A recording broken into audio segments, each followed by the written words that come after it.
माननीय अरुण सिंह जी।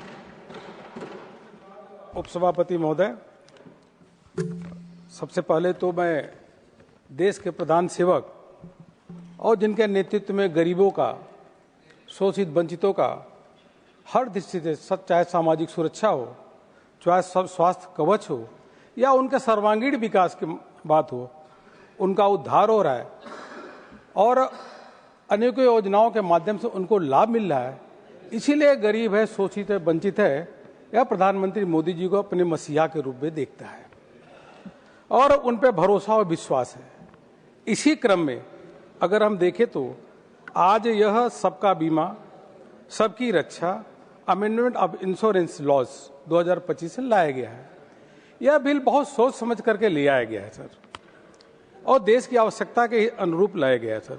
इसके माध्यम से इंश्योरेंस एक्ट 1938, LIC एक्ट 56 और IRDAI एक्ट 99 के नियमों में व्यापक बदलाव होगा सर। यह प्रधानमंत्री मोदी जी के सर्वस्पर्शी समावेशी विकास की दृष्टि को एक परिचायक है सर। सर उद्देश्य है कि सबको बीमा मिले, गांव-गांव तक बीमा पहुंचे, जिसे कोई भी व्यक्ति ऐसा न रहे, चाहे हेल्थ हो या जनरल इंश्योरेंस हो, वह उससे बचे सर। और इस बिल के माध्यम से जहां अधिक से अधिक इंश्योरेंस कंपनियां देश में आएंगी, उनकी एफिशिएंसी भी बढ़ेगी और उनकी जो परफॉर्मेंस भी बढ़ेगा, आपस में कंपटीशन भी आएगा। यही आज देश की आवश्यकता है सर। बीमा धारकों को भी अनेकों विकल्प मिलेंगे और बेहतर सेवाएं मिलेगी और उनके हितों को भी ध्यान रखा जाएगा सर। देश की आज़ादी के बाद सर यह 2014 तक इंश्योरेंस पेनिट्रेशन 3.32% था, अभी बढ़कर के 3.8% है, लेकिन इसको भी और अधिक ले जाने की आवश्यकता है सर। इंश्योरेंस डेंसिटी सर जब यूपीए के समय था तो ये $55 था, अभी बढ़कर के $97 हो चुका है सर प्रति व्यक्ति सर। और 2032 तक यह लक्ष्य है कि विश्व का सबसे बड़ा छठवां जो बाजार है वह इंश्योरेंस बाजार भारत का बने सर। भारत विश्व का सबसे बड़े जनसंख्या वाला देश है सर। यहाँ पे अधिक से अधिक इंश्योरेंस कंपनियों की जरूरत है, व्यापक नियम में बदलाव की जरूरत है, ट्रांसपेरेंसी की जरूरत है, रेगुलेशन जो है उसमें भी उचित बदलाव की जरूरत है। तभी तो बाहर के लोग यहाँ पे आएंगे और देश की भी अनेकों कंपनियां इंश्योरेंस क्षेत्र में आएंगी सर। 2014-15 तक सर देश भर में केवल 53 इंश्योरेंस कंपनी थी, जो आज बढ़कर के 74 है, लेकिन यह भी इतने बड़े देश के लिए बहुत कम है सर। सर अब मैं थोड़ा सा बात जरा जो कांग्रेस के लोग कह रहे थे उनकी बात को 2 मिनट के लिए बात करके फिर आगे बढ़ूँ सर। इन्होंने बिल को पढ़ा नहीं और पढ़े होते तो ऐसी बात नहीं करते सर। अब बताइए सर, बिल का नाम छोटा है बड़ा है, ये कोई मुद्दा है क्या? और आप इस सर्विस सेक्टर में प्रॉफिट मत देखिए, सर्विस सेक्टर को ऐसे चलने दीजिए। BSNL इन्होंने डुबो दिया और ये जो और टेलीकॉम कंपनियां थी उसको इन्होंने डुबोने के महानगर MTNL इन्होंने डुबोया सर, एयर इंडिया इन्होंने डुबोया सर, और तो और जितने बैंक्स थे सर उन बैंक को भी लगातार डुबोते चले जा रहे थे सर। तो बचता क्या सर? और उन बैंकों को लगातार पैसा चाहिए उसके लिए। वित्त मंत्री जी बैठी है, इन्होंने 3 जनरल इंश्योरेंस कंपनियों को भी 17,450 करोड़ रुपए दिए सर। इनके समय सारे जो पब्लिक सेक्टर अंडरटेकिंग थे डूब रहे थे, उनको पैसे की आवश्यकता थी, तो क्या चाचा नेहरू से पैसा मांग करके ले आते उनको देते सर? चाचा नेहरू भी देने वाले नहीं थे सर। यह कांग्रेस की पॉलिसी सर, एक बैंकक्रप्ट पॉलिसी, दिवालियापन पॉलिसी और एक ठहरा हुआ जैसे पानी होता है ना, वह इनकी पॉलिसी थी। ये प्रधानमंत्री मोदी जी हैं, मोदी जी की पॉलिसी ऐसी पॉलिसी है जो पवित्र कलकल धारा बहती है, जिसमें डुबकी लगाओ और पवित्र होकर के विकास के राह पे आगे बढ़ो सर। तो यह तो कुछ सोचते नहीं थे सर। और FDI का जो धीरे धीरे करके सर बढ़ोतरी हुई है, 1999 में 26%, फिर उसके बाद 2015 में 49, 74%, अब 100%। लेकिन सर ये भ्रम फैला रहे हैं। अगर 100% FDI कर रहे हैं सर, तो 100% FDI में यह ध्यान रखना चाहिए नियम और नियंत्रण दोनों भारत के पास, दोनों हमारे जो रेगुलेटरी एजेंसी उनके पास रहेगा और देश के पास रहेगा सर। जो 100% भी एफडीआई होगा सर, उसका एमडी हो, सीईओ हो, चेयरमैन हो, वो भारत का ही होगा। विदेश का व्यक्ति एमडी सीईओ उन कंपनियों का नहीं बैठ सकता सर। और जो भारत के नियम है, जो IRDA से लेकर के, वो नियम पूरी तरीके या अन्य नियम पूरी तरीके से उन कंपनियों पे लगेंगे। तो इनको आपत्ति क्या सर? क्या लोगों को और बीमा की कंपनी नहीं चाहिए? क्या हम गांव-गांव तक न पहुंचे? क्या गांव वालों को विकल्प नहीं मिलना चाहिए सर? यह समझ से परे है सर। इसलिए इसमें व्यापक सुधार किया गया है सर, और अधिक से अधिक कंपनी आए। इसके लिए नेट ओन फंड जो है उसको भी 5,000 से 1,000 कर दिया गया, उसका 1,000 करोड़ रुपए, जिसे अधिक से अधिक डोमेस्टिक री इंश्योरेंस कंपनियां आए और इस क्षेत्र में लोगों को वह सेवा देने का काम करे। पेनाल्टी की अमाउंट बढ़ा करके 1 करोड़ से 10 करोड़ कर दिया गया है। और विशेष रूप से सर हमारी सरकार जो पॉलिसी होल्डर्स हैं उनको विशेष ध्यान देती है सर। इसलिए जो पॉलिसी होल्डर्स हैं उनके लिए जो पेनाल्टी IRDA लगाएगा, जो उसका पैसा आएगा, वो इन्वेस्टर एजुकेशन और प्रोटेक्शन के फंड की स्थापना करके वो पॉलिसी होल्डर के लिए वो खर्च किया जाएगा सर। इससे वो भी सुखी रहेंगे सर। और सर यह बिल और इसलिए भी आवश्यकता है सर क्योंकि अभी समय बदल रहा है सर, समय बदल रहा है, कंप्यूटराइजेशन का जमाना है। तो उसके माध्यम से जो डिजिटल फ्रेमवर्क ऐसा बनाया जाए जिसमें डाटा भी प्रोटेक्ट हो, प्राइवेसी भी रहे और साइबर सिक्योरिटी से भी बचाया जा सके सर। इसलिए इस बिल में इन सब चीजों को ध्यान में रखा गया है। अगर ये नहीं करेंगे सर तो वैसे चलता रहेगा।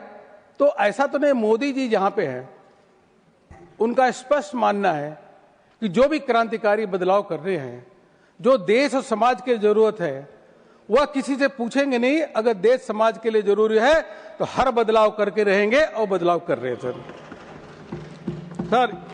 अब प्रधानमंत्री मोदी जी ने ताली तो आपको बजाना चाहिए क्योंकि आप भी लाभ ले रहे हो प्रधानमंत्री मोदी जी का अनेकों नीतियां का सर। इन्वेस्टर प्रोटेक्शन जो हमारे एजेंट हैं उनका भी ध्यान रखा गया है और उसी के साथ साथ इन्वेस्टर जो हमारे एजेंट हैं सर, उन एजेंटों को बहुत सारे विकल्प मिलेंगे, कई पॉलिसियों बेचेंगे सर। तो ये 14 लाख जो एजेंट है उसके साथ साथ प्रधानमंत्री जी को इसलिए भी अभिनंदन करूंगा महिला सशक्तिकरण के लिए। यह प्रधानमंत्री मोदी जी हैं जहां एक तरफ ड्रोन दीदी, ऐसे अनेकों लखपति दीदी, करोड़ों पर अब लखपति दीदी की संख्या भी करोड़ों से अधिक बढ़ रही है।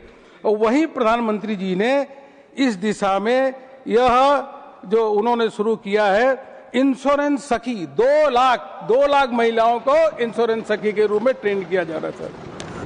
तो इन्होंने कभी सोचा क्यों नहीं सर? ये LIC की बात करते हैं, जयराम जी बैठे हैं, जरा बताइए जरा 2014-15 में LIC का कितना प्रॉफिट था? 1634 करोड़ रुपए, केवल 1634 करोड़ रुपए। यह 2024-25 में 7,323 करोड़ रुपए प्रॉफिट हो गया था। और इतने नहीं, LIC कर रहे हैं। LIC को यह भी ऑटोनॉमी दी जा रही है कि आपके समय था कि LIC को अगर जोनल ऑफिस खोलना होगा तो जाओ सरकार से अप्रूवल लो। प्रधानमंत्री जी ने कहा मिनिमम गवर्नमेंट मैक्सिमम गवर्नेंस, जितना आपको जोनल ऑफिस खोलना आप खोलो, उसके लिए कोई भी अप्रूवल लेने की जरूरत नहीं है सर। ऐसे ही public sector State Bank of India की बात बता देता हूं सर, जब क्योंकि हमारे कांग्रेस के मित्र अभी SBI की अब बात कर रहे थे sir. State Bank of India का प्रॉफिट सर 2013-14 में 10,890 करोड़ था, 10,890 करोड़ रुपए।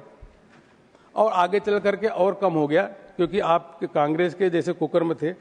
और वह स्टेट बैंक ऑफ इंडिया का प्रॉफिट 2024 में 10,890 करोड़ से 70,901 करोड़, मतलब 10, कल्पना करिए। ऐसे HAL का प्रॉफिट सर इनके समय में 414 करोड़ था। ये पब्लिक सेक्टर अंडरटेकिंग के 2-3 एग्जाम्पल दूंगा, अधिक दूंगा तो समय लगेगा। 8,317 करोड़ रुपए, गिन लीजिए कितने % अधिक हो गया। प्रधानमंत्री मोदी जी के नेतृत्व में देश में एक सुरक्षा की भावना जागृत हुई सर। मैं ये कहूंगा कि यह 9 मई 2015 यह एक तरीके से जन कल्याण का दिवस लिखा जाएगा सर। एक गरीब है अगर उसके यहाँ एक्सीडेंट हो जाए तो उसको कोई पैसा देने वाला नहीं है, उसको छोटे छोटे बच्चे क्या करेंगे। प्रधानमंत्री मोदी जी ने फर्स्ट पेज में शुरू किया, उन्होंने कहा प्रधानमंत्री जीवन सुरक्षा बीमा योजना, प्रधानमंत्री जीवन ज्योति योजना का उन्होंने शुरुआत किया सर। और यह देखिए सर, 51 करोड़ लोग 2 रुपए प्रतिदिन दे करके 51 करोड़ लोगों ने प्रधानमंत्री सुरक्षा बीमा योजना के अंतर्गत रजिस्ट्रेशन करवाया है। और प्रधानमंत्री जीवन ज्योति बीमा योजना में 23 करोड़ 63 लाख, यह 2 रुपए दे करके, और 18,397 करोड़ रुपए भुगतान हुआ। अब आप कहते हैं कि मोदी जी क्यों जीतते हैं, हर राज्य में मोदी जी क्यों जीत रहे हैं?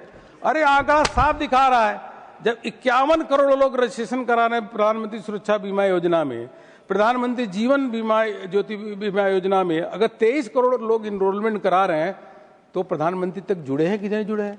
वो मानते हैं कि प्रधानमंत्री जी हमारे मसीहा है, वो मानते हैं कि प्रधानमंत्री जी हमारे घर की सुरक्षा का जिम्मेदारी ले रखे हैं। तो यह दिन सर प्रधानमंत्री आयुष्मान भारत योजना के बारे में इतना बताना चाहूंगा सर, इतिहास के पन्नों में 23 सितंबर 2018 का यह स्वर्णिम दिन, यह उत्सव का दिन है सर, और यह देशवासी समझ रहे हैं सर। और मैं तो कहूं प्रतिवर्ष पर इसको उत्सव का दिन मनाना चाहिए। जब प्रधानमंत्री जी ने आयुष्मान भारत की योजना का 23 सितंबर 2018 की घोषणा की, यह उत्सव का दिन है सर।